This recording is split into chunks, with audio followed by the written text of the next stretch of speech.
那台北市基泰建设伫台地建案出问题，有市议员实际去量发现连续壁工程无到60公分，批评基泰建设偷工减料，即马要求检调一定爱去调查。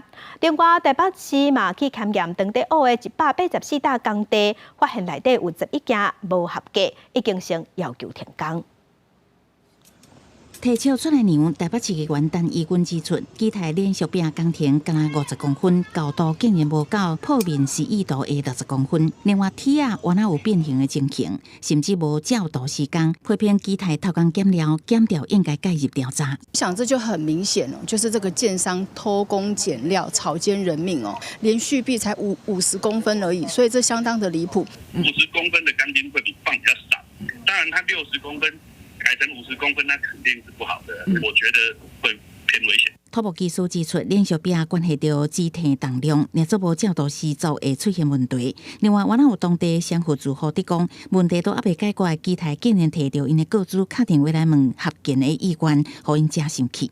脾气比较不好，我当场就跟他吐槽了。我说那个基台那个100多坪的土地，你都能把它搞成偷工减料，搞成这种样子。 啊！你说我们这里让你都跟那不是很爆笑吗？